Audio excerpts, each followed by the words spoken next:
കേൾക്കാമോ? ശ്രീ പാറക്കൽ അബ്ദുള്ള, ഞാൻ ചോദിച്ചതായിരുന്നു, താങ്കൾ കേട്ടോ എന്നറിയില്ല.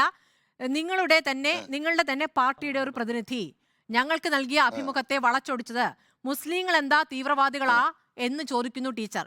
മുസ്ലിങ്ങളെല്ലാം തീവ്രവാദികളാണോ എന്നതാണ് ചോദ്യം. അതിനെ മുസ്ലിങ്ങളെല്ലാം തീവ്രവാദികളാണ് എന്നാക്കി. അതിന് ഉത്തരവാദിത്തമില്ലേ? അപലപിച്ചോ നിങ്ങൾ? താങ്കൾ കണ്ടിരുന്നോ? അല്ല, ഞങ്ങൾ അതിനെ അന്ന് തന്നെ ഞാൻ കണ്ടിരുന്നു. ഞങ്ങൾ അതിനെ അന്ന് തന്നെ തള്ളി പറഞ്ഞിട്ടുണ്ട്. പിന്നെ ഞാനിപ്പോ ചോദിച്ചപ്പോ എന്താണ് പെട്ടെന്ന് ഓർമ്മപ്പിശക് വന്നത്? പറയുന്നത് അല്ല, ഓർമ്മപ്പിശകല. നിങ്ങൾ ഏതോ ഒരു പ്രസംഗത്തെ വളച്ചൊടിച്ചു പറഞ്ഞത്. പ്രസംഗത്തെ അല്ല വളച്ചൊടിച്ചത്. ഞാൻ കണ്ടത് പ്രസംഗത്തെ അല്ല. ഞാൻ അതുകൊണ്ടാണ് ഞാൻ എന്ന് പറഞ്ഞത്. പക്ഷെ നിങ്ങൾ ഒന്നും മനസ്സിലാക്കേണ്ടത്, ഇവിടെ പോലീസ് പരാതി കൊടുക്കുന്നു. പ്രധാനമന്ത്രിക്കെതിരെ പോസ്റ്റ് ഇട്ടു. ആ പോസ്റ്റ് ഇട്ടയാളെ രായ്ക്ക് രാമാൻ 5-10 മണിക്കൂർ കൊണ്ട് പിടിക്കാണ്. പോസ്റ്റ് ഇട്ടയാളെ എന്നിട്ട് എന്താ പറഞ്ഞത്? കേസെടുത്തത് എന്താ? പ്രധാനമന്ത്രിയുടെ സൽപ്പയിൽ കളങ്കം ഉണ്ടാക്കുന്നു എന്ന് പറഞ്ഞുകൊണ്ടാണ് അയാൾക്കെതിരെ കേസെടുത്തു, അറസ്റ്റ് ചെയ്തു. എന്തേ ഇവർക്ക് ഇത് കേസെടുത്ത് അറിയാൻ സാധിക്കുന്നില്ല? ഇത് പുകമറയാണ്. ഞാൻ തുടക്കത്തിൽ പറഞ്ഞു, ഇത് ഇല്ലാത്ത കരിമ്പൂച്ചയെ ഇരുട്ടിൽ തപ്പുകയാണ് CPM ഒരു ശത്രുവിനെ ഉണ്ടാക്കുകയാണ്. പ്രതീകാത്മകമായ ഒരു ശത്രുവിനെ ഉണ്ടാക്കി എന്നിട്ട് അതിനെതിരെ പോരാടുന്ന ഒരു സാഹചര്യം. എന്താണ് കാരണം? വടകര ഇപ്പൊ മാത്രമേ ഉള്ളൂ. എന്താ വടകരയിൽ മുരളി വന്നപ്പോ എന്തെങ്കിലും തോന്നിയില്ല?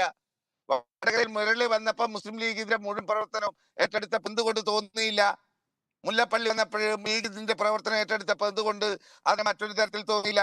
ഷാഫി വന്നപ്പോ മനസ്സിലുള്ള ആ കുച്ചുണ്ട് വിചാരമാണ് വടകരയിലെ ഞാൻ പാർട്ടിയെ കുറ്റപ്പെടുത്തില്ല. വടകരയിലെ ഒരു ലോബി ഉണ്ട്, അവർ സ്ഥിരമായി ചെയ്യുന്നതാ. നിങ്ങൾ എവിടെയാ വടകരയിൽ?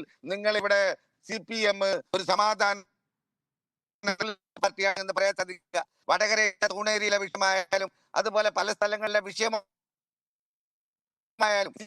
പാർട്ടി ഞാൻ കുറ്റപ്പെടില്ല. പക്ഷെ ആ പാർട്ടിയിൽ ഒരു ലോബി വളരെ കൃത്യമായി വർക്ക് ചെയ്യുന്നുണ്ട്.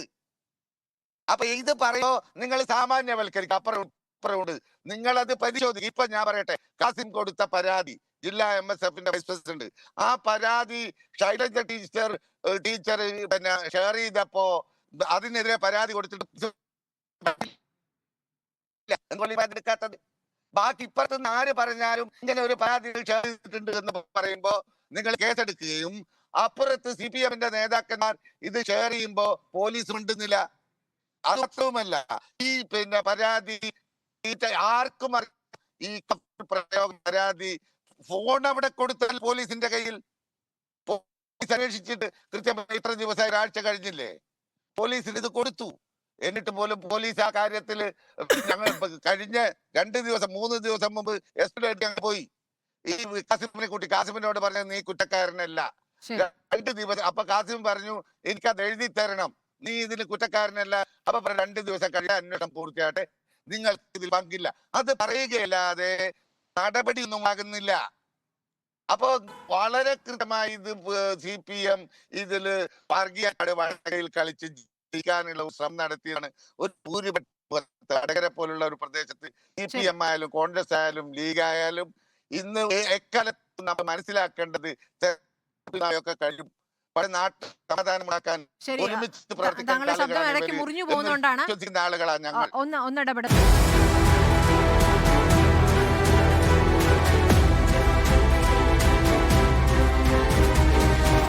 ഡിബേറ്റ് വിത്ത് സ്മൃതി പരുത്തിക്കാട്.